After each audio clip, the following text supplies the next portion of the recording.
So, Excellencies, dear colleagues, good afternoon to who has made it today here to the Geneva International Conference Center. And good morning, good afternoon, or good evening to who is with us on WebEx or is now watching the video of the event, or to who is on the platform of INTECOL. For those who are here in person, you have seen there are some drinks and some snacks. So during the event, if you feel you need to have a drink, don't hesitate to stand up and go and have your drink. Welcome to this special networking event organized on the sidelines of the 13th International Congress of Ecology, INTECOL, and the Festival Alternatiba.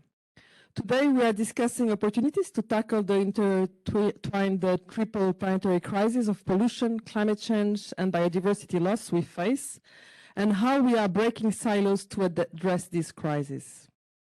For those who don't know me, I am Diana Rizzolio, the coordinator of the Geneva Environment Network, and it is a real pleasure to be able to offer this session as new diplomats and civil servants join International Geneva in this time of the year. This session is therefore the occasion for providing you with an overview of how the international community is addressing global environmental challenges from Geneva. Before we proceed, let me remind for those who are online that you can raise your questions by using the Q&A box, which we will address in the discussion session of this event. The summary and the video of this event will be available online on the link that has been shared by my colleagues on the chat or is available on the screen. Let me start by giving some background on the two events taking place this week in Geneva and on which sidelines we are organizing this session.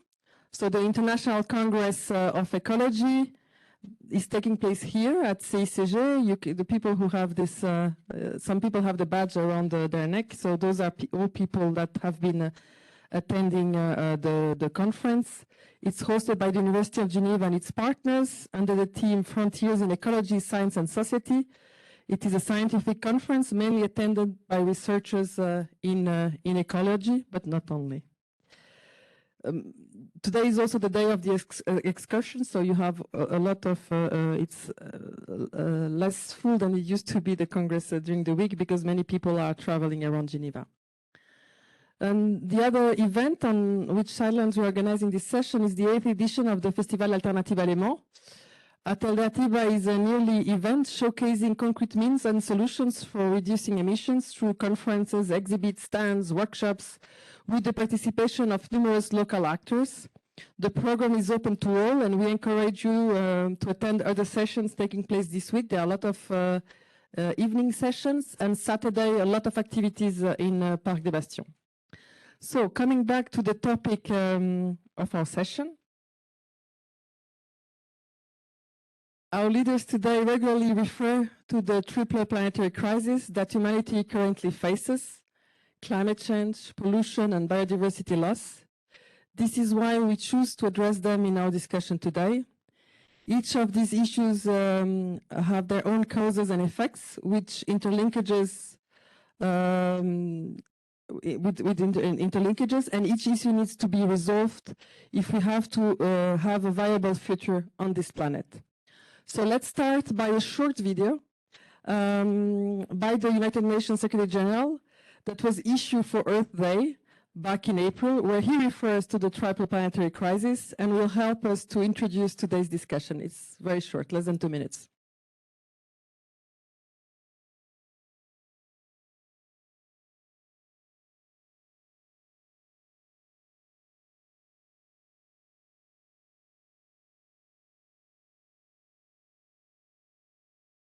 When we tested, everything was working. Through seas, we have been poor custodians of our fragile home.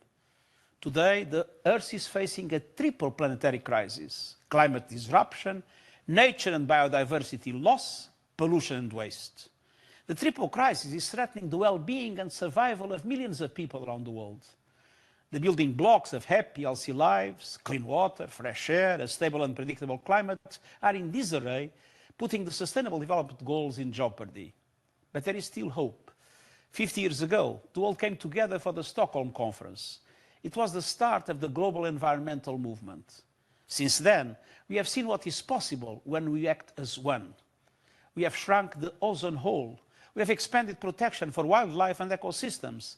We have ended the use of leaded fuel, preventing millions of premature deaths. And just last month, we launched a landmark global effort to prevent and end plastic pollution. We have proven that together we can tackle monumental challenges. And the right to a healthy environment is gaining traction. But we need to do much more and much faster, especially to avert climate catastrophe. We must limit global temperature rise to 1.5 degrees, and we are far off track. To keep 1.5 alive, governments must have cut emissions by 45% by 2030 and achieve carbon neutrality by 2050. Many emitters must drastically cut emissions starting this year, and this means accelerating the end of our fossil fuel addiction and speeding the deployment of clean, renewable energy. At the same time, we must invest rapidly in adaptation and resilience, particularly for the poorest and most vulnerable who have contributed least to the crisis. In June, the world will gather a... We cut it a little bit, sorry. The video was issued ahead of the Stockholm Plus 50 conference that took place in Stockholm. And this is why we shortened the video. So for the discussion today, so the Secretary General spoke about acting as one, and so that's some of the examples that we provide you, we will provide you today with. For the discussion today, we have invited various leading experts that I will have the pleasure to introduce when giving them the floor. This year, referring also to something important we have achieved together. This year we achieved something indeed important last month, but didn't start last month, it started years ago. The United Nations General Assembly adopted a resolution recognizing the right to a healthy environment. And this is really an important milestone for the planet and for humanity. So let's hear from the United Nations Special Rapporteur on Human Rights and the Environment, what we have achieved last month. It's a pre-recorded message and why this is important and what are the next steps.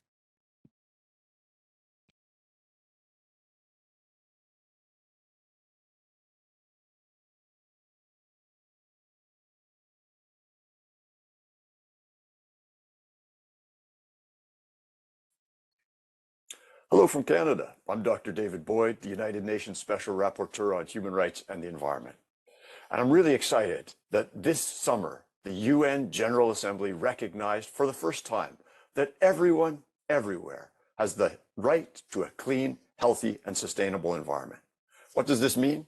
It means that we have the right to breathe clean air, to have access to safe and sufficient water, healthy and sustainably produced food, non-toxic environments where people can live, work, study, and play, healthy ecosystems and biodiversity, and of course, a safe, livable climate. The right to a healthy environment also comes with a toolbox that includes access to environmental information, participation in decision-making, and of course, access to justice. And we know that the right to a healthy environment is already recognized in law by more than 155 countries across the world. But now it's a right that really belongs to everyone. And that rights-based approach to the triple environmental crisis not only is a catalyst for accelerated action, but it places our attention squarely on the people who are most vulnerable and marginalized, and it enables them and us to hold governments accountable to their commitments.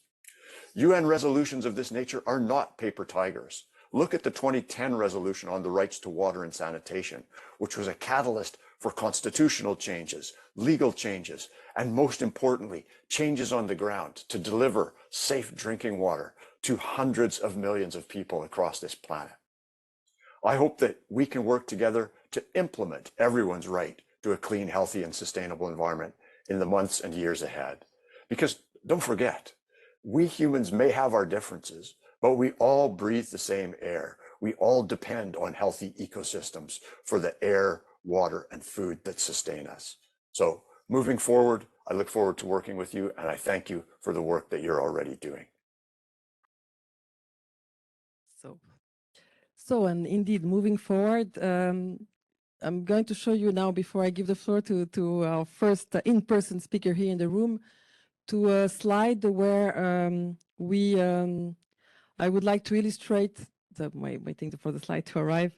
So what we are going to discuss today is what is at the intersection of those three circles we have here. And for that, as I mentioned, I have a few friends that we have invited here and to whom we will be giving the floor. So we'll start by discussing the sound management of chemicals and waste and preventing pollution, how this cluster interacts with other clusters, and also in terms of science, the progress in having a complement instrument to IPCC and IPBES. For that part of the discussion, we are delighted to have with us Sandra Averrouz-Monnery, who is the acting head of the Knowledge and Risk Unit at the Chemicals and Health Branch of the United Nations Environment Programme. Sandra. Thank you very much, Diana, and thank you for the invitation. I almost used this same slide with the intersections, but I choose the birds. You'll see how UNEP loves birds across this presentation. So I'll be presenting indeed the role and the work that chemicals, waste and pollution has been providing, in particular looking at this triple planetary crisis and the linkages that have been established, and sometimes how reinforcing the pollution pillar is also important in tackling this crisis. Maybe just a brief overview of the international governments on chemicals, waste and pollution for those who are not familiar with it. We have a number of multilateral environment agreements, MEAs, related to chemicals and waste. So Basel, Rotterdam, Stockholm conventions that are looking at specific areas of chemicals. So Stockholm, for example, is looking into the POPs, the persistent organic pollutants, or the forever chemicals, are they called, because they never disappear. Basel looking at the waste aspect and transboundary waste. Minamata Convention looking into mercury.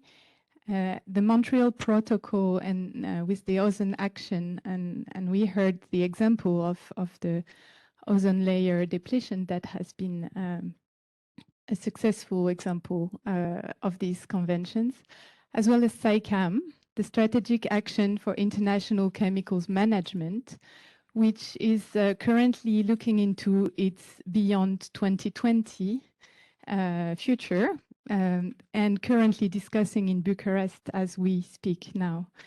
And SAICM is aiming at covering holistic aspects of chemicals and potentially waste. Finally, I wanted to highlight recent achievements, and we heard already the Secretary General mentioning the resolution that was taken at UNEA, the United Nations Environment Assembly, in March 2022, so this year. Resolution 14 on ending plastic pollution and preparing for an international legally binding instrument on plastics. But maybe one that you haven't necessarily noticed, and that was also a really landmark decision, is Resolution 8, looking into a science policy panel to contribute further to the sound management of chemicals and waste, and to prevent pollution. And UNEA this year decided that this panel should be established, and a process is ongoing until end of 2024 to establish such a panel.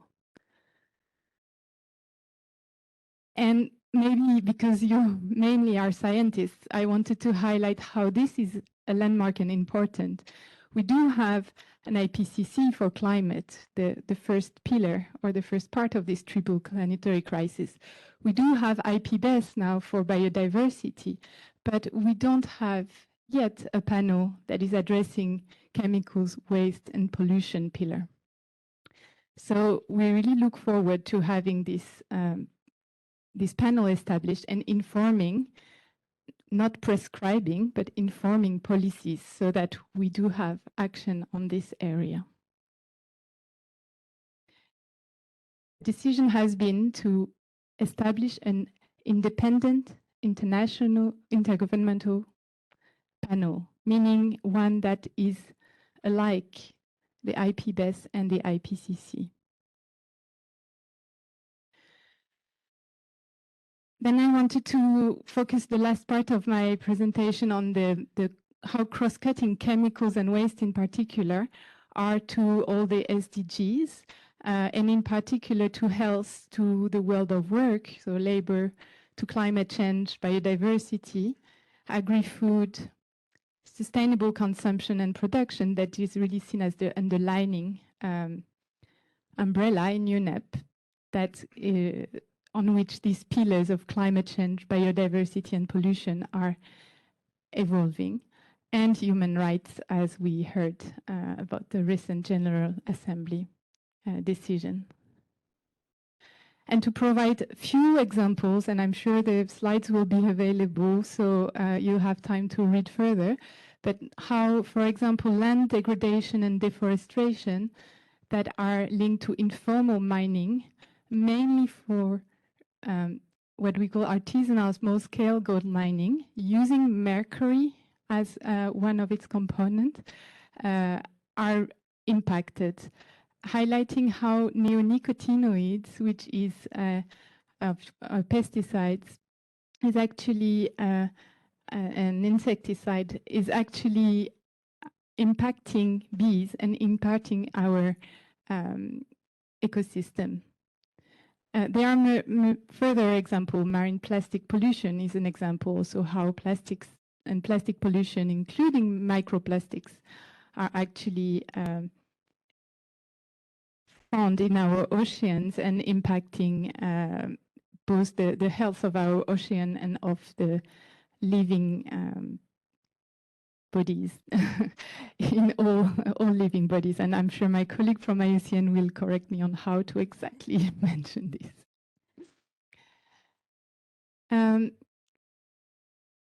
This is really highlighting how pesticides have an impact on pollinators we mentioned, but also on the soil, the health of the soil and the sustainability of agriculture, on food system transformation, on the work and the worker rights to know, for example, and many other areas that I'll let you read quietly. And this example is from artisanal small-scale gold mining, and we've been working on a document, an assessment of these linkages to see not only the linkages, but also what type of actions could be done between chemicals, waste, pollution, and each of these area of work.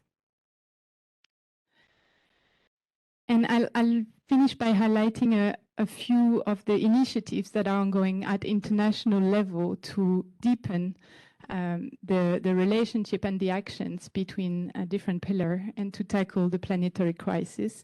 The Minamata Convention had its COP recently, well, in late last year, and requested work on the interlinkages with biodiversity.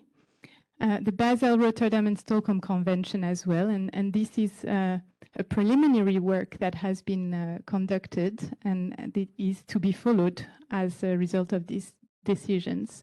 As I mentioned, Beyond 2020 is discussing currently its future framework, and as we know, biodiversity is discussing its future framework as well. There are a number of recommendations, including by the Nordic Council of Ministers, to reinforce operationally these linkages and, for example, to mirror some targets and indicators, or to use indicators and information that are in the chemicals and pollution area, and how they can be used as pollution is one of the key drivers of biodiversity loss. So this is these are just few illustrations, and we hope that there will be much further work on this. And I look forward to hearing from my dear panelists. Thank you. Thank you very much, Sandra. So now we will move to our next speaker, who is Dina Ionesco, who is currently manager at the United Nations Climate Secretariat, but who has had other important functions here in International Geneva or related to this global climate agenda. And I'm sure she will share with us very interesting experiences. And Dina will discuss on how we are tackling climate change and how on addressing one crisis we are addressing all crises. The floor is yours. Thank you so much, Diana, and hello, everyone. When I got this invitation and the title, I was like, whoa, and 8 minutes to tackle climate change. And so it's choices to be made on how to speak about this topic. So I selected 5 messages or 5 key areas that I think in a way respond to this tackling climate change, ? And addressing one crisis means addressing the others.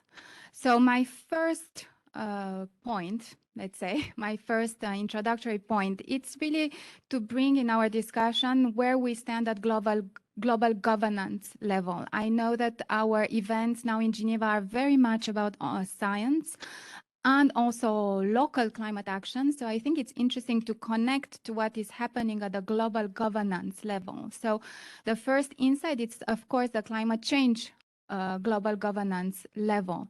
And absolutely everyone knows that there will be the next climate conference, 27 one in Egypt. So just a few insights on a bit what are the priorities and what is perceived that can be achieved in this global event. It's a long-term process and that builds across years and across all the other global governance processes we've heard of. And everything we spoke of, for the moment, more pollution, but absolutely every single topic you can think of, also gender or indigenous population or issues like biodiversity or oceans will be present also in the climate change governance space. So the UNFCCC in a way process offers, I think, a space with tools for states to cooperate at multilateral level to preempt, in fact, the adverse impacts of climate change in many ways. And there are such a huge number of technical spaces and technical working groups that work in different areas to support states. For instance, one example, of course, it's on building their national adaptation plans. I think one key thing to connect to the global governance is the regional cooperation. So a lot of the global governance on climate change and in absolutely everything we speak of goes through advances at regional level. And right now there's the climate week in Africa, in Gabon. And regional centers are very active. So for the COP, I think one of the key messages from UNFCCC side, it's bringing together a wide variety of partners, absolutely everyone, in fact, including the communities that are impacted into the discussion, which is a huge, huge challenge, of course. There's a key message on ramping up finance for climate. Second key message on the global goal on adaptation that is in the Paris Agreement and how to go to the highest level, in fact, of ambition in accordance to this global adaptation goal. Third, there is really the implementation of the work program on mitigation, the full implementation that's continuing the work done in Glasgow last year. And the last key message, fifth key message, I would say, it's really about the needs and defining the needs of countries most vulnerable to climate change in adaptation, but also in the key area of loss and damage. And there, the Warsaw Mechanism on Loss and Damage will bring in different aspects on the loss and damage discussion, the finance, but also non-economic losses, risk management, all the question also of cultural heritage as part of loss and damage, the question of migration mobility. So that's my first insight, maybe just about this global governance on climate change. My second message, it's about the global governance in the other areas. So we are talking of the triple planetary crisis from an environmental philosophical and moral point of view, but we could have, in fact, dozens of circles and other additional crises that unfortunately impact this triple planetary crisis, because climate change is then in every other governance, international, multilateral process that's going on. It's amazing because 20 years ago, even 10 years ago, it was not the case. And now you can have water agenda. It's about climate change impacts, but of course, the governance and the management of water resources. Ocean agenda. One of the most important outcomes of Glasgow is the recognition of ocean in the climate agenda, but there's an ocean agenda that it's again also about fisheries and fishing practices, again about our own way of dealing with resources. You have, of course, ecosystem, but land with UNCCD, the land agenda, the COP15 just took place as well for the UNCCD, extremely important space to speak of climate issues from a land management perspective. And then, on the other hand, you have absolutely everything else. DRR, disaster risk reduction agenda, Bali meeting, climate change centerpiece. International Migration Review Forum just took place in New York. Climate change recognized in the key outcomes from this agenda. The IDP's internal displacement agenda as well, key urban agenda, key issues on climate change. So yes, we are talking about the international governance of climate change. We are talking about absolutely every single other process of international governance and of management of resources. My third point is just to highlight the social and human dimensions of climate change. That's one of the biggest change we saw in the climate process. It's the increased vision of thinking of climate action from a human and social perspective, and not only from the science, from only species and addressing issues of nature, but with nature at the heart of the human also and social dimensions of climate change. And one example, maybe it's from the Climate Vulnerable Forum action on putting migrants as key actors of climate action through a new program of work that is being now launched that's called Migrants for Climate. In also their climate prosperity plans, very interesting, big vision programs on how to be transformative in the action for climate change. Or the example of the Kampala Declaration that was just signed at ministerial level. It's a historical declaration that recognizes, in fact, at regional East Africa level, the importance of migration in the context of climate change, and that this needs to be further addressed. My fourth point is just to speak 1 second of the concept of vulnerability and resilience. IPCC report put these concepts at the heart of their research in a very strong way compared to past IPCC reports, and looking at how population and ecosystems are overall adversely affected by climate change, but trying to contextualize when some countries are the most vulnerable to climate change or when some populations are most vulnerable to climate change, and how this impacts operationally the kind of responses we bring. And given my time, I close now with my fifth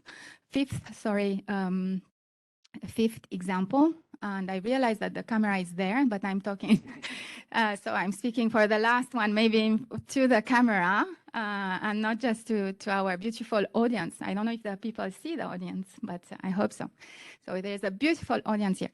But my last point is just to pick up one example. You know, it's impossible to have a true vision of absolutely what I said in many different examples. So I just picked one where I find extremely interesting change that I saw at international level, at UN level in the past years. It's really the humanitarian side of the climate change impacts and the sustainability question across, in fact, nature-based solution, across issues also of waste, and it's the own impact of the UN on the environment.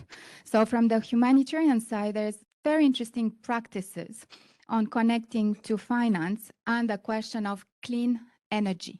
So just to say, the UN is more than 350,000 people, personnel worldwide, and over 22 US billion per year of procurement funding that goes through the UN.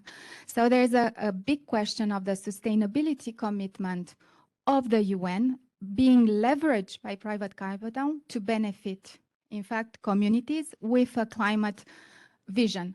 And that was my example, and I want to conclude on this. It's just an example from my former work where I was with the International Organization on Migration, that I find it's an interesting practice to look into. It's the work of the Global Platform for Action for Clean Energy for Displaced Population, together with the energy peace partners, and the work that have been done in South Sudan to solarize totally the Malakal humanitarian hub. And so they used new energy procurement modalities in the humanitarian sector that leverage the action of private sector. So they work with private sector, with SCATEC in particular enterprise. And I think this now it's also bringing this whole practice in very concrete discussion on climate finance.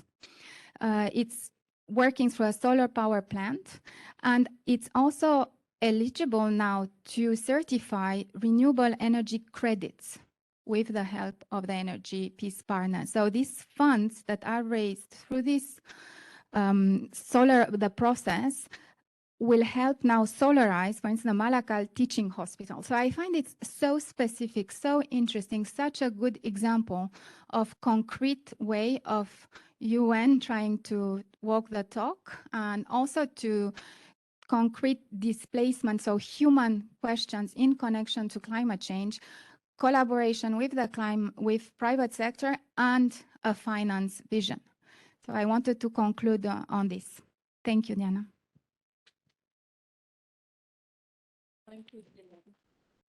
Thank you, Dina. A short message for who is in the room with us. Have a drink if you feel you need one.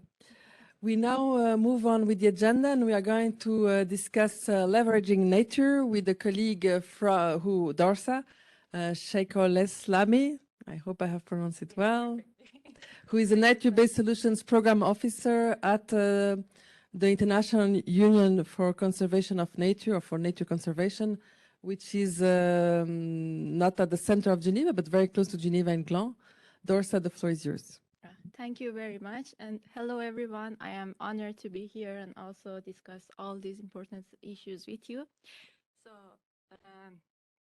maybe a little bit of background about IUCN. And it's important because it has led us to where we are and why we need to leverage nature to be able to achieve sustainable development goals. So IUCN is, thank you. IUCN is as Diana mentioned, the International Union for Conservation of Nature is a membership union and is comprised of over 1,400 governmental and non-governmental agencies and indigenous peoples group. IUCN has been very active with implementing projects on over 160 countries. And also producing and generating knowledge and being on front line of policy making at national and global level. As suggested by the name, IUCN has also been on the front line of conservation action throughout the past decades, and also has been part of the evolution of the concept of conservation. We all know that before this, conservation meant protecting nature in some cases for the sake of nature and keeping people out of it. There has been also cases with development and rapid over-exploitation of natural resources that has led us to where we are with the crises that we are facing. However, now we know to achieve sustainable development goals, we need to be able to work with nature and people and societies together and utilize natural resources to be able to provide benefit for people and nature and create net gain of biodiversity. This is the basis and the core concept for MBS. As you can see here, this is the definition from IUCN site, which was the first internationally adopted definition in 2016 at the World Conservation Congress, adopted by IUCN members, and is focusing on sustainable use of ecosystems to provide human well-being and biodiversity benefits. That is what we are now. We know that we have to be mindful of what's happening in our ecosystems, and we know that we need to be mindful of all the needs of society and the needs of development. The importance of nature and what nature-based solutions have to offer has been recognized in many scientific journals. Now you see that you see it in the titles, you see it in the PhD positions that are opening up recently. It's an acknowledgement from the scientific society. We also see that MBS has advanced in many other fronts, such as policy. Now we have 2 additional globally adopted definitions, the European Union one and the United Nations Environment Assembly also, which is building on this definition. It was adopted early this year. We see the heavy presence of MBS in multilateral agreements. As you mentioned, also it was adopted in the United Nations, the latest conference of the United Nations Convention on combat against desertification, and we have high hopes for the upcoming conferences of climate and biodiversity. We also see shifts on more investments on nature from public and private sectors, both of them at the same time. So we know that we have to rely on nature. We know that at least 1/3 of the actions for climate mitigation can be addressed by natural resources and ecosystems. And we also know that nature-based solutions have the potential to create healthy environment, create sustainable green jobs, and also help contribute to resilient communities, address disaster risk reduction, the list goes up. What I want to, the aim of sharing this is, so IUCN builds on the definition of nature-based solution by a global standard. This standard provides a framework to, provides a framework for designing, implementing, monitoring sustainable interventions as part of nature-based solutions, and also help inform policy decisions that we need to take. This standard has 8 criteria and 28 indicators. I'm not going to go through the details for the sake of time, but what I would like to draw your attention to is that these criteria, they are not just focusing on societal challenges, they are not just focusing on net gain of biodiversity. They are the core of our needs. However, they need to be accompanied by other aspects to make sure that these are sustainable. We have, for example, the aspects of economics, governance, mainstreaming. All of them need to be, the intervention or the policy needs to be informed by all of this to make sure that you have long-term sustainable interventions or policies. The other thing that we can see through this, it means that since you have to have all of these different analysis, all of this different information to be able to identify your strategies or design or implement your project, it means that, for example, me alone sitting in my office, I'm not able to design a perfect project. That's why I need to work with a vast group of people and experts, using their knowledge, understanding their needs, understanding what's actually happening to be able to achieve this. This is where the importance of collaboration comes in. This is where we are trying to break the silos. We need to work with, MBS has been built on indigenous knowledge. We need to work with investors. We need to work with decision makers. We need scientific data. We need to be informed of the latest technologies that we can utilize. And we need to work with investors to be able to finance sustainable solutions. From IUCN side, we have been actively trying to establish these collaborations and dialogues, partnering up with scientific communities, partnering up with governmental and non-governmental agencies, supporting governments into identifying and incorporating policies into their at national and regional level, and also working with the private sector to understand the needs and to be able to help them achieve their biodiversity, climate, and other sustainability targets. Another example of this is the work that IUCN is doing with the European Commission under the framework of Horizon 2020 Network Nature project. It brings in many different actors working with, there are a vast range of target audiences. And I hope I'm not over time. Okay. Bringing in to generate, consolidate knowledge on an online platform, producing knowledge products and informing policy. And another example would be the work of Clearinghouse, which brings in multiple cities from across the globe together to exchange on how they can build a healthy environment through nature-based urban forestry. These are some of the few examples of what collaboration can look like and how we can benefit from it and how necessary it is. But that's why, like, we need to make sure that we talk. We need to make sure that we know where we need to go, what we can offer, and how we can work together to achieve sustainability, basically. Thank you. Sorry for the little interruption, and also apologies for who is online with us. We lost you during 1 or 2 minutes.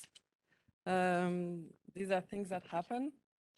So really very sorry for that. Thank you very much, Darsa, for this excellent presentation. Now we are back on human rights and the triple planetary crisis with Yves Lador, who is the representative of Earth Justice to the United Nations in Geneva. Yves, the floor is yours. Well, thank you very much, Diana, for organizing this discussion on this issue, because it's quite an existential one, and it needs more to be taken up more seriously, and we need to talk more about it, and also for inviting a civil society organization on this panel. It's also interesting, as being the last speaker, to show how this issue can be tackled by in a sector which is not the environmental sector, because of course it first has to be taken by the different sectors. We're talking about a triple crisis, so there's different dynamics. But actually, has been mentioned more than once that you do have also social elements which are directly involved, and so other sectors are also starting now to tackle this issue. And they're also within one sector. Sometimes you need to break some silos. What is interesting in the field of the human rights, and here I'm going to talk basically about the Human Rights Council and its special procedures. So as you all know, that the council is made of states, but the states can nominate a special rapporteur on an issue or to work on a country, and then the special rapporteur is an independent investigator. It gives a possibility to have a real research. They produce annual reports to the council, and also for most of them to the UNGA. They also can do country visits, receives allegation of violation, and so on. So it's one of the very important, active, and impactful process of the Human Rights Council. Now, what is interesting is that since this year, the Human Rights Council is equipped with a special procedure for each of the three components of the triple planetary crisis. The oldest mandate that had been created at that time, it was the Commission on Human Rights and not the Council. That was in 1995. You had a special rapporteur, first focusing just on toxic waste. Now it's a wider mandate. It's on toxics in general, which basically is a mandate on pollution. And it's now in the hands of Professor Marcos Aurelana, who is working on this since 2020.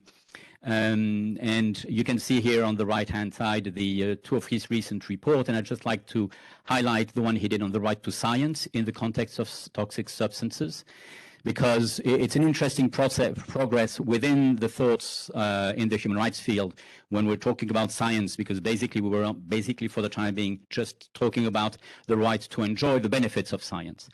But that's obsolete now. We need to go further, because especially when you think about the issue of toxics, I mean, I'm drinking this water very trustfully, but there's no way for me to know what is really in it. And you could very well have high toxics in it. I would not know it until you would see the effects.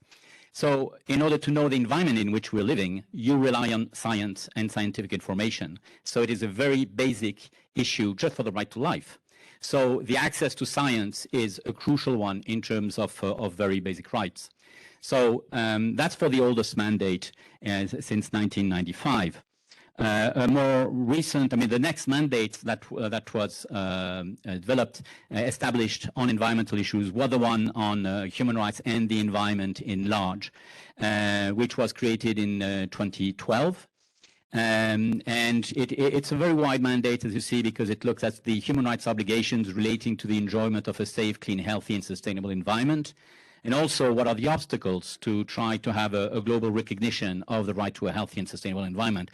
So it's not a coincidence that we started this discussion with the contribution of Professor Boyd, who was one of the leading force behind the recognition of this, and I'll come back on that in a few moments. And so, following this year, we had, and that will cover the third component of the triple planetary crisis, is the nomination of Professor Jan Frey in 2022, because the mandate was established in October 21. Then you had to nominate the mandate holder, and that just happened recently. And you can see here on the right his very first report in June to the Human Rights Council on the impact of climate change on people in vulnerable situations. And it's important to talk about situations and not categorize people according to their vulnerability, because this can change very much according to the context. So we do have now three main procedures, who are each one focusing on one of these elements. But we also have other procedures, and I'm just going to show two other ones which are very closely related to environmental issues. And that's, of course, the UN Special Rapporteur on the right to water and sanitation. What is interesting is that the last report of Professor Arroyo Agudo was precisely on climate change and the human rights, water and sanitation. And you can see actually a very different layout, because they also produced a friendly user or friendly reader or reader-friendly document with the same content, but easier to follow and read than the classical human rights report. But it showed that they are directly working on this issue, the link with climate change.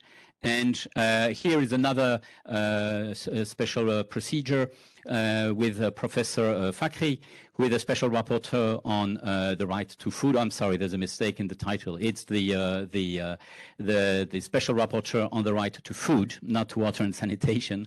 And you see here his last report, which was on the question of seeds, right to lives, and farmers' rights. But what is also very interesting in his report is insisting how much agro-business and agro systems must be considered in the framework of the ecosystems where they are operating, which for the time being is really not the case at all.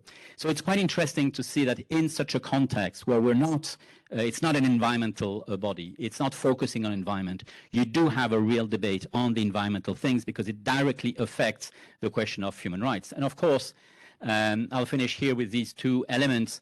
The first one on the left is the resolution that was adopted on the 8th of October 2021, which was the resolution of the Human Rights Council on the acknowledgement of the right to clean, healthy, and sustainable environment. And then you have its confirmation, in a way, by the General Assembly a month ago in New York. And you see a very interesting result because you see that there was no vote against it.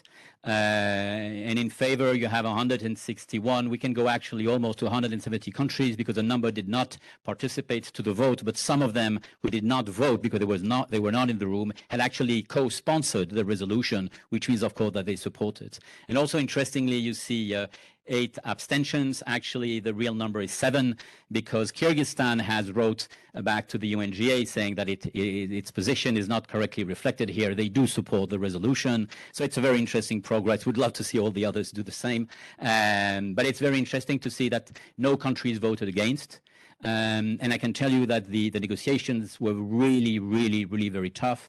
And on the morning of the adoption, in the morning of the 28th of July, here in Geneva, because we got up earlier than in New York, we were still, basically counting and trying to see how many negative votes should we expect.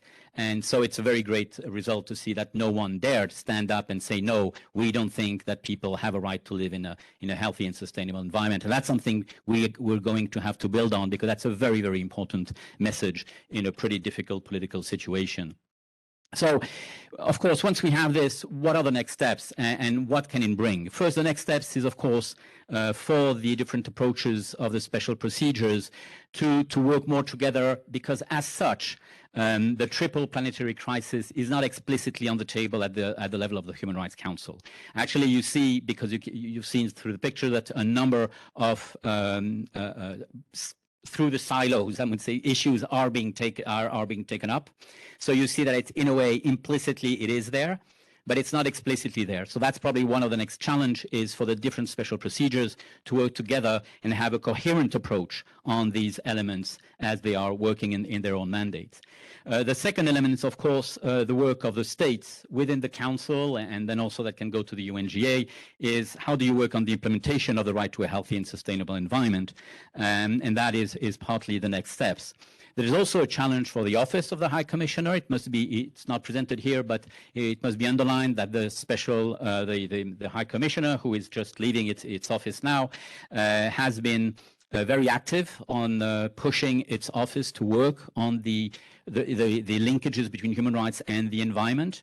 The Office of the High Commissioner has been present in the climate change negotiation, is present in the negotiations of the CBD on the global biodiversity framework, and they are also present in some of the, for example, Basel-Rotterdam conventions or in the Minamata Convention. So you do have this linkage. So not only do you have the special procedures attending these different events, but you also have the Office of the High Commissioner behind who is participating to this. So you do have this type of linkages which definitely break the silos. Now, what can we expect of a human rights-based approach and what can it provide?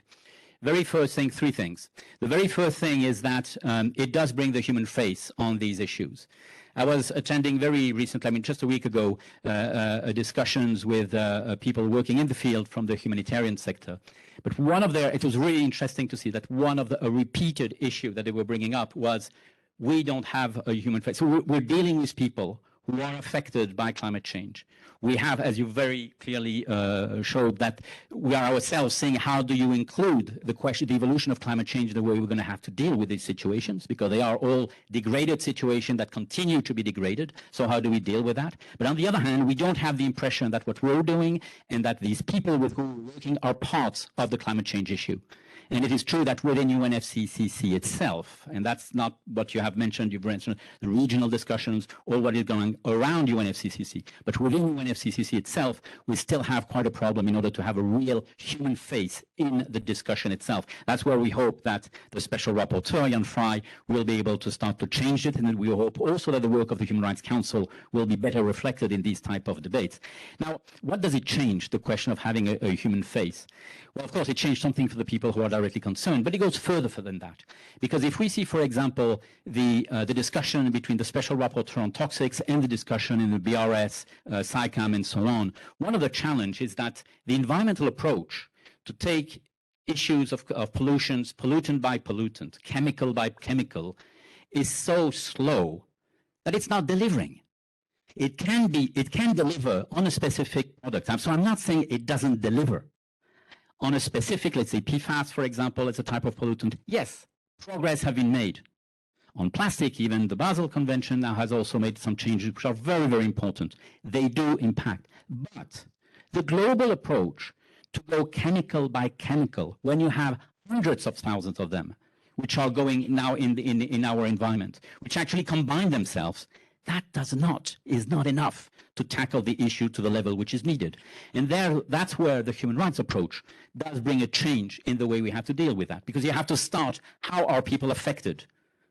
And then afterwards, you go along the line. Because if you just want to run after one product after the other, when you have thousands coming up every year, and you're always going to be late and will never be able to deliver. So here we see that the question of bringing the human face in the discussion means we have to change the way we are dealing with the issue. So this dialogue is absolutely a very crucial one. And then for the human rights sector, and that's my third point, for the human rights sector also it is a challenge. Because as the special rapporteur said very well in the introduction, Professor Boyd, is that we are all depending on ecosystems. And one of the problems we have when we talk, and I've been saying that more than once, because what is interesting is that I'm talking about environmental issues, but with diplomats who are not focusing on environmental issues. So they have sometimes different view, and they don't always see ecosystem issues or even nature issues as that crucial and important. Yeah, of course, you have hotspots. So we have to say the hotspots. And by the way, you have indigenous people over there. Yeah, that's great. Let them take care of that. It's like if it's an external issue, totally forgetting that we live in the biosphere. The biosphere is the ecosystem of ecosystems, and that's exactly what we're destroying right now. So there's totally a no-go there. I mean, it's a real problem. So it's also an issue within the human rights system, because, and the legal way we see things, because how do you define people's rights and individual rights in a framework where we have to take into consideration that we're all depending on ecosystems? And what is an ecosystem? An ecosystem, a living ecosystem, is a self-managed system, not something that you can, from the government side, decide where things go and so on. No, governments don't have a say on that. They have to understand what is an ecosystem and see how they can live with the ecosystem and stop destroying it. But they do not decide in government what are the ecosystem relations where they live. No, that's not what they do. And that's not the way we have developed the international systems and state sovereignty and so on. So we do have here a conceptual challenge in terms of how do we define individual rights, how we define state power and so on. So that's something that's probably going to come up more and more. And we see it even coming up through some of the challenges, the jurisprudence, which is brought up to several different courts by young people, for example, a lot around rights of future generation and so on. So I think this approach first helps us to improve the diagnostic in which we are with the reports of the different special procedures, helps to improve also the dialogue around the diagnostic within the different fields in the environment. And I think also that it provides a compass for exit strategies. I mean, exit out of the triple planetary crisis. I thank you very much.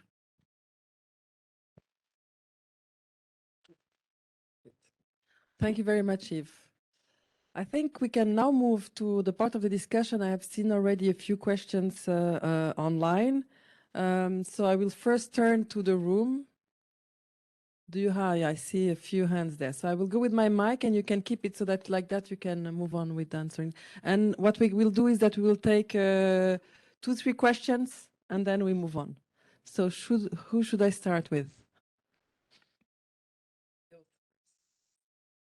Thank you. So question to the IUCN. You talked a lot about NBS. Now, NBS is often regarded as, in some ways, controversial because it's been conflated with things like some of the earlier REDD approaches where targets that were not ecologically as explicit as they should have been were actually used to remove biodiversity. And we still see that today, for example, with the billion tree tsunami in Pakistan, where they're using eucalyptus. And we know from 4 examples where monocultures have been planted under the guise of these nature-based solutions, we don't have good outcomes. how can we frame it so that using rigorous standards, we can make sure that NBS is not misused? And I mean, this is particularly relevant in the context of the post-2020 framework, where many organizations are saying we need to have these more ecological solutions, but actually they should be one in the same if we were implementing higher quality standards. Thank you. Thanks to all the panelists for very exciting discussion. I have a question that regarding all the three dimensions we are discussing today. So these are all actually in conflict when with some business opportunities. Now, UN has a framework 10 years back. It's still in process, actually, the Rogers framework. So, I mean, business accountability in human rights. So if we need to think in a larger aspect, since the time is now, again, the time is now, as it is said now, post the COVID. So how the jurisprudence as well as larger global public policy can be framed to accommodate diverse interest, state and non-state actors. Thank you.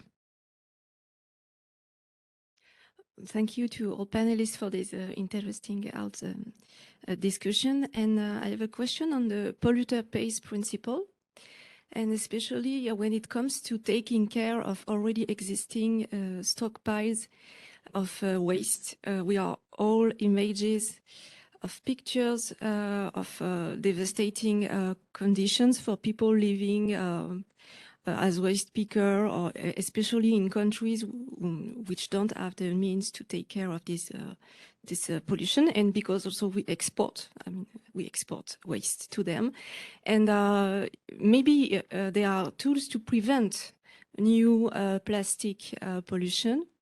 But what about taking care of existing massive pollutions? Do you have ideas, suggestion on funding by responsible companies that we know, of course, as a signal to go further for vulnerable populations? Thank you. So we do those three first, and then we go for the second round. And please go ahead. Hi again. So thank you very much for your question. Actually, all the points that you raised were part of the reason that the global standard was developed, to be able to first provide a framework to design sustainable solutions with the help of nature, and to avoid the misuse of the term. To provide a little bit more insight to it, the cases that you mentioned, the monoculture or the use of wrong type of species in the wrong sites. For example, for criterion 3, net gain on biodiversity, under the indicators, you'll see that you need to be able to do a baselining of the historic species in that site. This means that you cannot just work on one species in there, and you cannot work with the species that does not belong there. This is also supported by other criteria, for example, design that needs to be informed by scale. It means that when you are designing your intervention, you need to not just focus on your sites.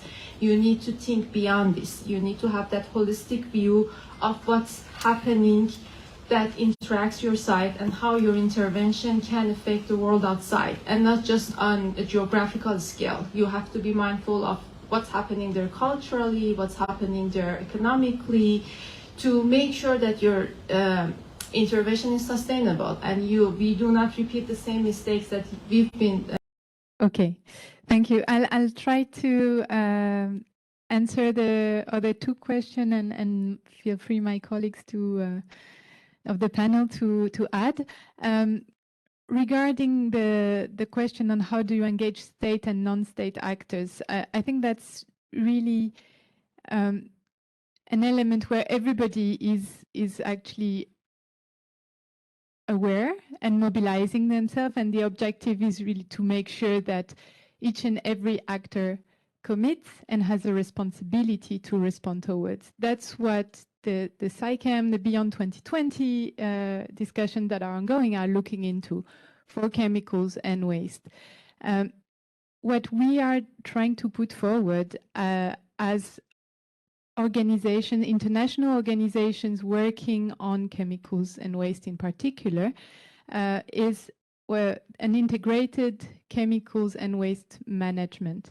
And this has elements that are related to 3 dimensions. The first dimension is really a basic chemical management systems in countries.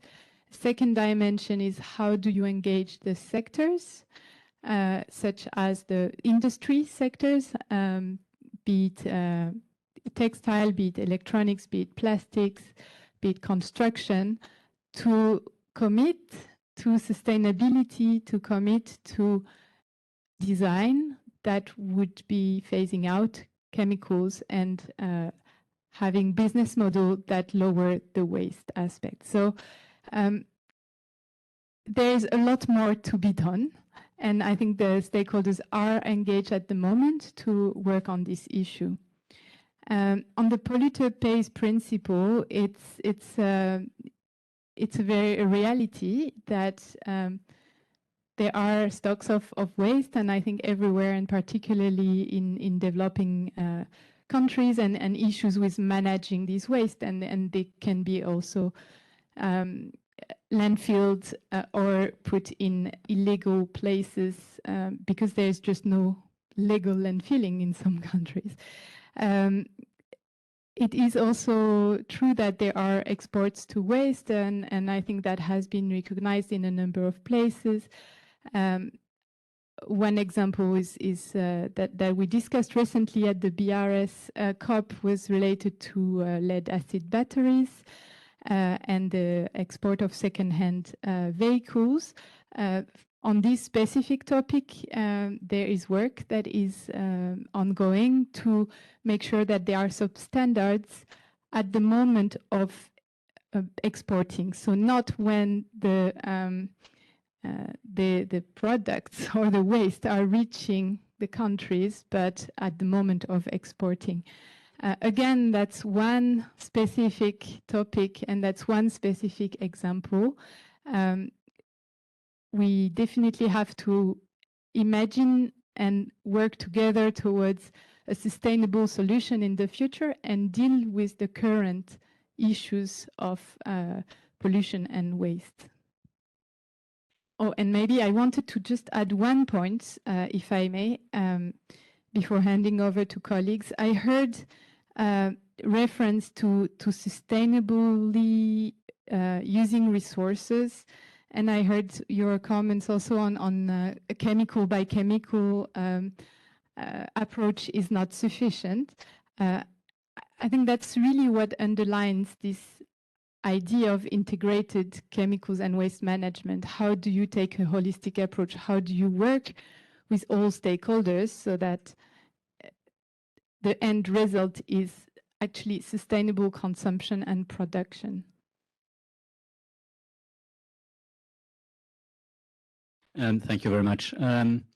Yes, well, concerning you were talking about the Ruggie principles, right, which was the principles for business, in order for business to respect human rights and to respect also, I would say, follow the obligations of states.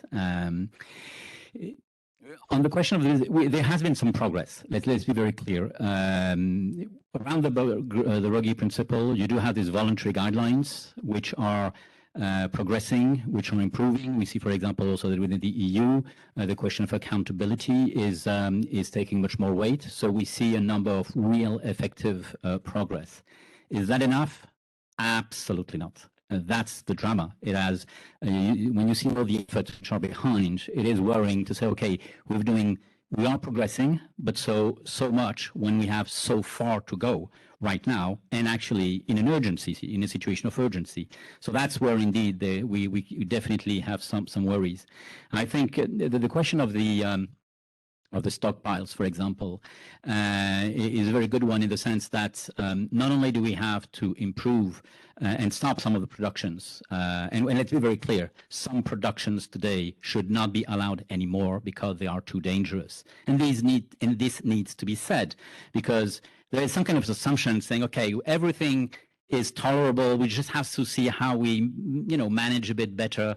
And we have this issue for toxics, but we have the same questions. Is climate with geoengineering?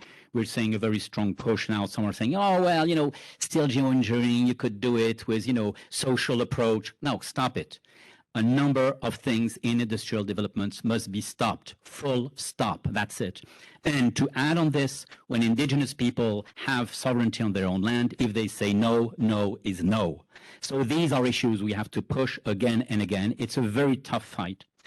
Now, in where we have some progress, for example, is what I've said about the question of the business and the voluntary guidance, which is far from being enough.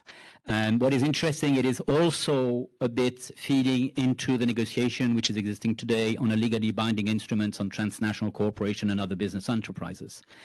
And it's a very long story, very tough to go forward, because one of the problems is that we still have, again, we're assuming, like we're on one side, we're assuming, every product is normal. We just have to see how we, minimize some of the difficulties.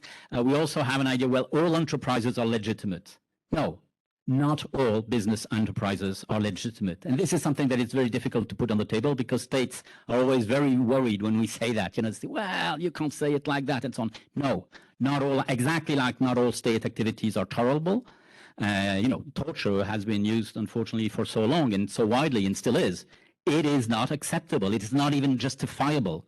Well, we have the same issues in the economic and environmental sector. And we have to be very clear about that. And that's probably sometimes what is missing in some of the discussions and debates that we have with states. And one of the problems precisely is the legacy that is left from previous activities, but also the legacy we have today. And the legacy is not only just, for example, old stockpiles, but also the legacy you have through investments. Because some of the investments are so huge in infrastructure. I'm thinking, for example, right now, you have all this huge push on hydrogen.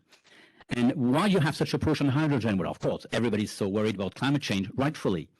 But actually, because behind you have a business who's trying to save its own infrastructure, which is the gas business. And they said, oh, great, you're going to use our pipes for hydrogen. Listen, technically, this is not true. This is a lie. You cannot put more in a gas, for example. You cannot put more than 30% of hydrogen in gas pipe. If you do more, your pipes are going to explode or leak. It's going to be dangerous.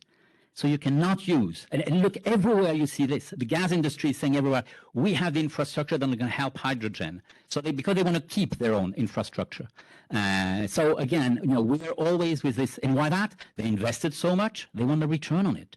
And you have so many other industries who are exactly in the same situation. So we do have an issue about how do we deal with the legacy when some of the previous investments cannot continue anymore. And yes, we're going to have some losses, but we don't want to get to that point because we're still basically living a bit like in a Disney world. So this is part of the challenge we have to put the real issues on the table. Thank you, Yves. Let's go for a second round of questions. And I had a hand here. Thank you so much. I want to thank the panelists, first of all, for a very interesting perspective. And especially this last bit was really interesting. I would like to narrow it down in the terms of global governance and getting to action, because I would like to say myself as a representative of the youth. So we are more into action, pushing it forward, rather than just discussing over the resolutions, which are all very notable. I see it as a very notable conceptual basis, but as a practical solutions to move on forward, that's where I see some deficit. I completely agree with the dimensions of the human rights, of being more grounded in gender, indigenous community, but I'm somewhat worried about what are the fruits of all these conventions and conferences, because as you explained right now, a lot of this has to do with mismanagement, global corporation or miscorporation, if I might say, and economics, basically. If you take water, per example, over 92% of virtual water flows are owned by the private sector. So when we go into the table and we speak only with states, we are actually missing the big actors, the real power cutters. So for me, I'm more interested in how do you guys see the human rights regime as a practical solution for what I view as sometimes economic or management in nature. Plus, how do you bring the other parties, like the youth, the indigenous, into the same level where they actually count? Because I can speak from experience. We are heading to the 2030 conference. I can even scrub an invitation in, you know? And this is something that I've seen consistently going around in these conferences when we are talking about how we need to bring youth and gender, and we need to make more humane choices and social in nature. But where we, you know, where are more of the economic reforms? Where are the global governance? You mentioned legally binding procedures. I'm extremely interested to hearing about them, because for me, this is where the power actually lies. And this is open to all of you, so feel free. There were questions over here. Any other questions over there? No. Yeah, just wanted to share the following. Loss and damage. Loss and damage as a mechanism. Yes, we see how much technical mechanism of Kyoto Protocol have been preserved beyond 2012. And because the emergency of another protocol, but a step of negotiation in 2015, Paris Agreement, not really a protocol, but anyway, there was a mechanism. Yes, UNFCCC and IPCC. The over-mediatization of UNFCCC State Party Conference and Nobel Prize for IPCC, CBD without their own IPCC, finally IPBS. Yes, Mercury Framework Convention structure is also needed. And Mercury, yeah, it is more about damages of ecosystem and public health. Then we can say that the future structure of Mercury, it could be IPD ecosystem. This is an acronym. We can say we launched the acronym for the future structure of Mercury Convention today. Thank you. Yes, when coming here, I knew more or less what I would hear, and since Yves Lador knows me, he knows more or less what I'm going to object. So next door, there is a Maison de la Paix, and the Maison de la Paix hosts the Institute for International Relations and Development Studies. But what some of you may not know is that, in fact, it hosts the Institute for International Relations, and the Institute for Development Studies was absorbed because 50 years back it failed, as all theories of development failed, and as all Institute for Development Studies failed, because these were people who come and they say, yes, we all agree that there are issues and you all have developed some solution, but we know what is the right solution and we know what is the urgent recipe and we are going to apply the recipe, and always it usually ends up in a disaster. And in any case, the studies of development studies have a heavy past. So now, when you proclaim a right for a sound environment, if the nuclear plant in Ukraine blows, whom I am going to sue? If I am in Sahara on a trek and I cannot find water, whom I am going to sue? If I cannot bring my children to see the storks on Sunday because there are no more storks, because in the past they decided it would be better not to have ponds, whom I am going to sue? This is all the issue, and that's why RIGHT is so popular with international community. It opens millions of career paths and millions of suing opportunity to all the people in the international community. But basically, safeguarding people's health and sound environment was the original mission of the state. You know, it has reached its peak in the 19th century with the obsession of hygiene, but it was already here when the state was born to build dikes and to drain fields, etc. So saying we have the right to a sound environment is just the same as saying states should pursue their main purpose as it was in the time of the Pharaoh or along the Yellow River. I don't see the difference. When we try to come to the difference, we just see it opens career and creates litigation. That's all. Thank you for the challenging comments and questions. Who wants to start here? The idea was, I would still like to save time afterwards for networking. So I'm just looking at are there other questions here in the room? So we will end with those questions and then I will start with the ones. There was one over there. Please come and so that we can put you in the axe of the camera. And hi, thanks so much for your talk. I'm a PhD at the Maison de la Paix in anthropology and sociology. And I'd just like to get a bit of a better sense of what these silos look like that this session was entitled with, and whether you could, from your experience, from your working experience, whether you could name that term and make it a bit more graspable. Thanks so much. thank you.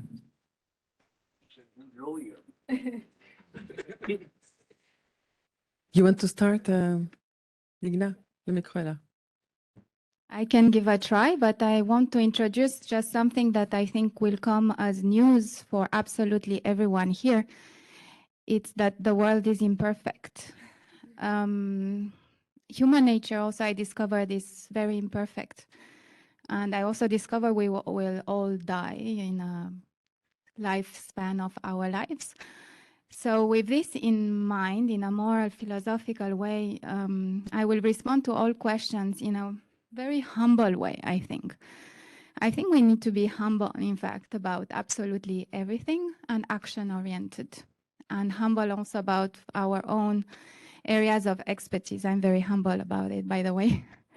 But action-oriented, and just to say, for instance, in terms of action, I believe strongly one of the key responses to absolutely everything we said, it's investing, in fact, in education. And I see the education of quality number 4 SDG block. We are surrounded by all the SDGs. So in fact, we are talking about absolutely all the SDGs, and destroying the silos. It's in fact working across all the SDGs. Education-wide, I would just say from my side, I speak also with my other hat. I just had the immense pleasure to launch a new master degree on migration, environment, and climate change. That it's exactly about breaking the silos. So it's going interdisciplinary about addressing the major challenges of our lives and opening to youth, to young population, to people, different entry doors to this whole governance discussion we have. But we have to be realistic, about how you get there and about our own personal action to get there. So my main response would be to focus on practices and actions that make a difference from each of our own perspective. Then there are very, very interesting and very difficult questions. The question on global governance and work with business, finance, opening to civil society, to other stakeholders. I think this is something that it's there since the beginning of the climate negotiations, but in all other negotiations we see also now, I saw the negotiation on the leading to the Global Compact on migrants and on refugees. It's the same question. We talk very often as civil servants or international civil servants, and how is our capacity to bring in the voices of people we serve into the discussion. It's a big question, and it's very ironic. I've been in all these migration events where people don't get the visa to come to speak in our migration events. So yes, that's what I'm saying. It's totally imperfect. But I really think that there are so many ways to overcome these imperfections that are being tried. I believe in them, even if they're not yet complete. So there is a whole accreditation process, a whole number of non-governmental organizations that are present. There's the whole youth summits, pre-COP. There's a whole trial to bring in champions from the youth, but also from indigenous population. There's a whole work program on indigenous population. So I can't really respond much more than this. I really think there are so many ways that are being done and tried to connect. And what I quoted as an example of this program on migrants for climate, it's the same. It's this vision that migrants are not just the victims of climate change. And it doesn't mean we don't speak of displacement and forced form of migration, but we also look on how diasporas and migrants contribute actually to climate action through very concrete things, reintegration, integration. So it's very concrete. That's from my side a bit a trial to respond to this. I find also COPs are such an interesting place to see what's going on at negotiation level, that it's intergovernmental and multilateral, and that in our today's world, we totally need multilateralism. And the COPs have become an incredible hub of innovation that it's presented. And so you will have so many presentation and presence of key players from private sector, for instance, and youth. And so it's not always totally connected. It remains very imperfect, I think. But maybe what happened also with COVID and helping us work through innovative and online modalities, it's maybe part of the solution. So that's on this question. And there's the loss and damage question, where I think I would also suggest that for everyone, if you haven't seen, one of the most interesting reports that have come out is from the V20, so 48 countries in a coalition of countries most vulnerable to climate change.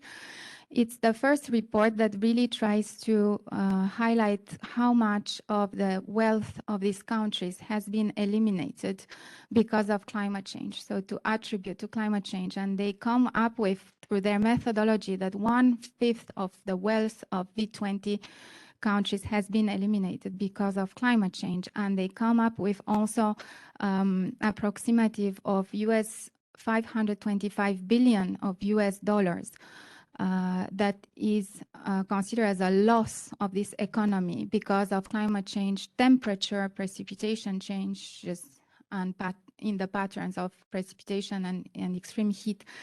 I think that there's a complete also change that we see in the negotiations on loss and damage.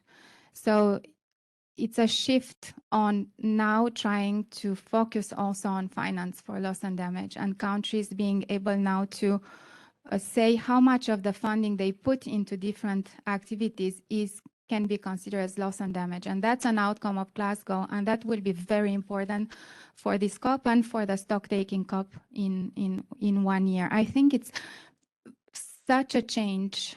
It's we see these thresholds of changes, like when human rights got on the agenda, migration got on the agenda, social dimension got on the agenda, so ocean got on the agenda. Once again, I'm speaking on the agenda. I'm not speaking necessarily of climate action. So it's different. But I think these whole things that are at the governance level are being translated into climate action in different ways. So we have to look for the practices where this is transformed.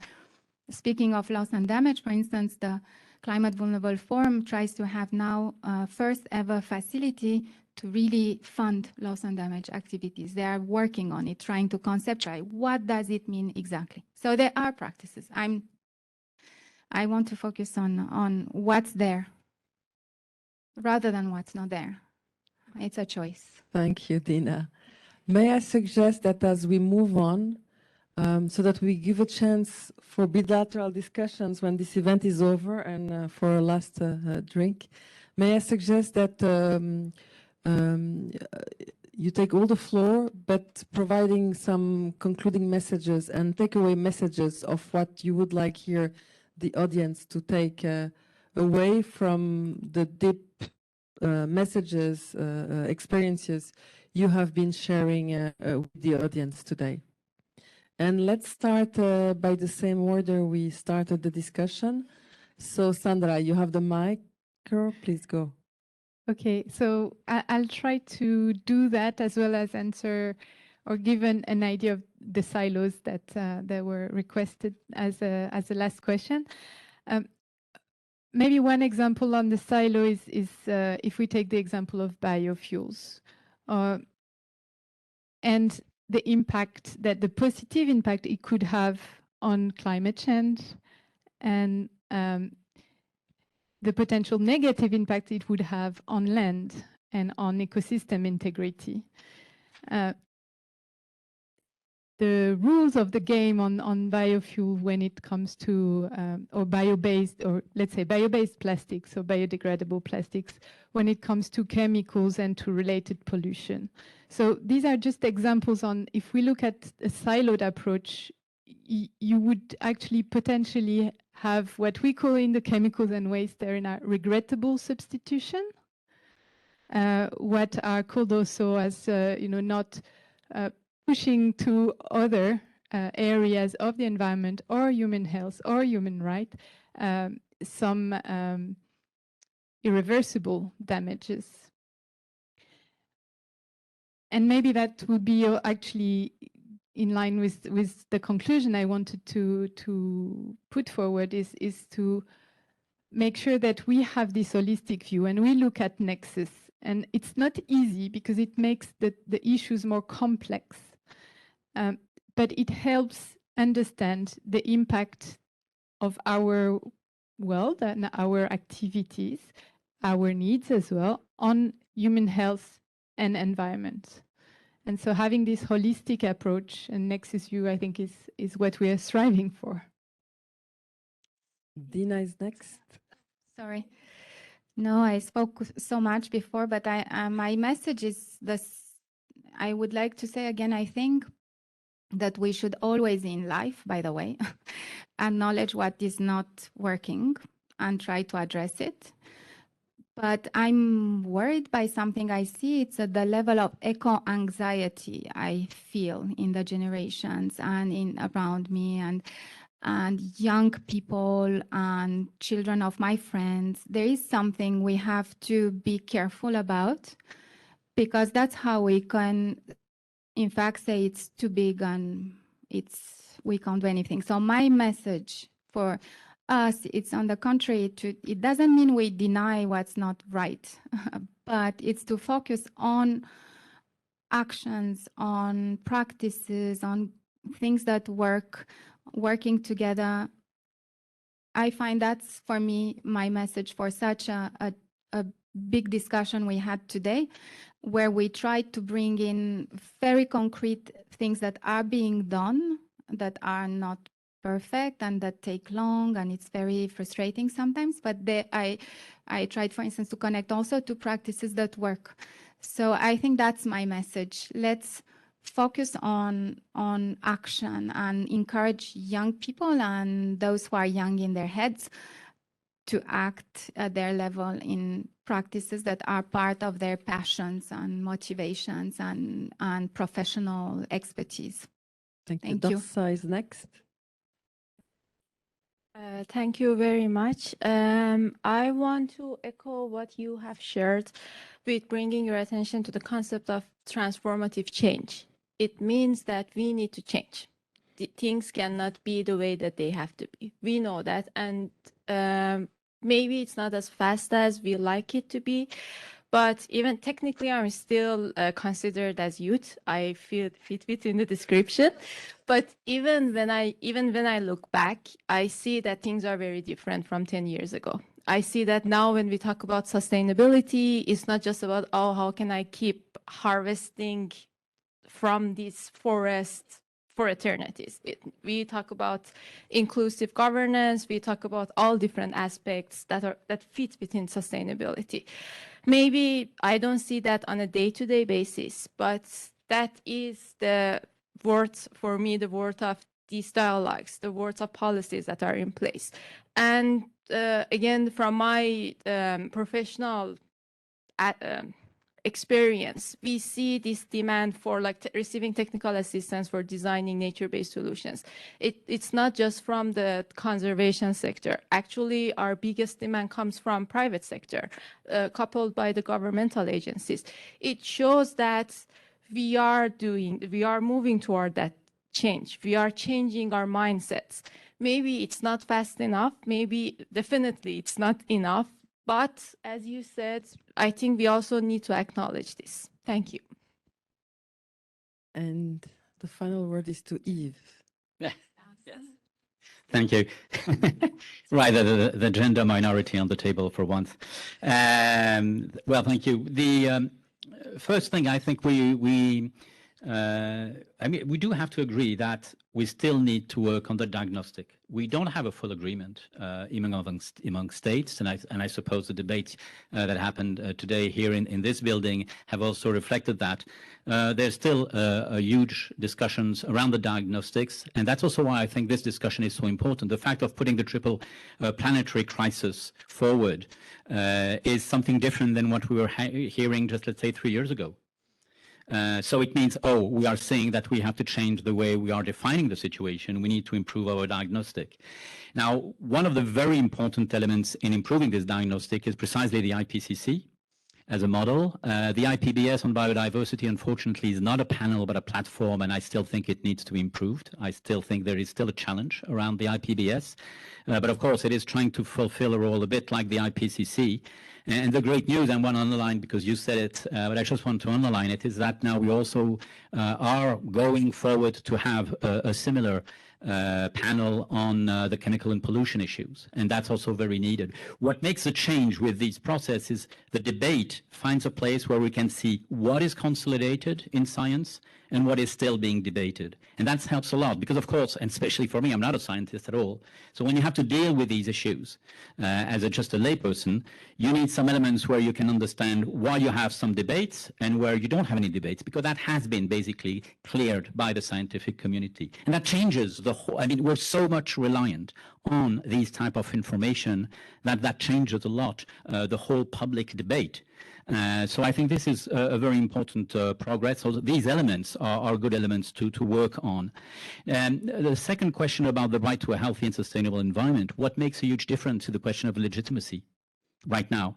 What has been recognized by the resolution is not a defined right in the sense, and that's, Boris will definitely, I'm sorry, but kill your argument, because that resolution cannot help you in a suit. And that's been very clear. And that was not our purpose either. The whole thing is to say, do you have, internationally speaking, a right to a healthy and sustainable environment around the planet? Well, there was no answer. Now there is one yes. Why is there one yes? Because you have it in so many constitutions, as it was said, and you have it also very clearly stated in the 3 human rights systems. Now the issue is that not all of these national and regional definitions are exactly the same. So the process here was not to agree on one definition for everybody, but to say, yes, at the international level, universally, there is such a right. And that is crucial for so many people where right now, because environment, internationally speaking, is a state-to-state business, point, period, that's it. People do not have a capacity to act at the international level on environmental issues. That's why you very often have so much human rights issues, or you have suits, because you cannot go to the Basel Convention and bring a case.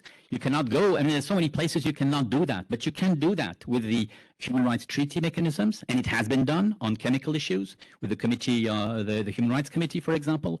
It has been done on a number of issues where people are becoming, again, actors of this issue. What is the change?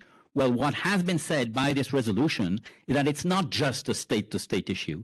It is something for everybody. And what is also very important in the field of environmental law is that there is this notion of public interest, which means, and it's still a very legal battle we have today, you must be able to talk and be active on environmental issues, even if you're not directly personally affected and concerned. And that's crucial because you still have a number of issues in many places in the world where when you stand up for environmental issues, are you directly affected? You're not, so please shut up. So you don't have a right of standing. This is something that needs to change if we really want everybody to be active. Because you cannot on one side say, we must change people's habit. We must mobilize the population. But of course, they don't have any rights. They must not be active on these issues. Only us, state, can make decisions. No, that cannot work like that. This is really the recipe for failure. So the question of a right to a healthy and sustainable environment is really bringing the people back into this issue, into the battle. So it's a question of legitimacy, and I think definitely it makes a change. And what I see as a real element which show that it makes a change is 2 weeks ago, I was driving in Valais and listening to youth music radio, because once you're in some valleys, you know that very well, you can't get anything else as radio, and I don't want to sleep, it was the middle of the night, and so on. So, and suddenly, you know, they give the news every hour. One of the news was that recognition.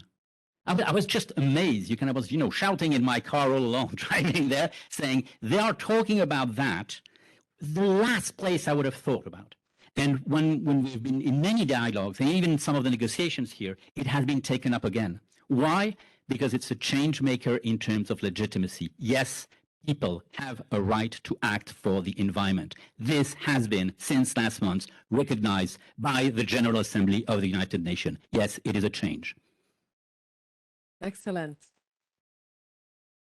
So the discussion could go forever on, as you understood, and even Sandra, when she was joining us today, actually, we had a meeting a few days ago to prepare this session, and she was saying, actually, what we should do is meet afterwards to continue working together, and that's, at the end, that's what some of you that I see with the UN badge we do here in International Geneva, but that's also what we do in our daily lives. So thank you for the panel, for joining us, for accepting this, to join this challenging discussion. Thank you for the audience, both online and in the room. Sorry for the 2-3 minutes that were lost for who was online with us. You still have a few minutes for who is in the room to have some drinks. So take some drinks before the bar closes, and let's continue the discussions we had bilaterally, and just some announcements for who is based here in Geneva. A few upcoming events. One is a preparation of the next session of the Human Rights Council next week, where we are going to go over the environmental agenda of the Council, and then a few discussions in preparations of chemicals and waste negotiations, many discussions on the mandate of the human rights, the Special Rapporteur on Human Rights and Toxic Substances, and many other discussions upcoming that we will be hosting at the Geneva Environment Network. So hope for those based in Geneva to see you at some of these events. Thank you very much for being with us today. And of course, Alternatiba, do not miss, INTECOL is ongoing, but it's a conference for who is registered, but Alternatiba events are open to all. So don't hesitate to join some of the events ongoing this week. Thank you.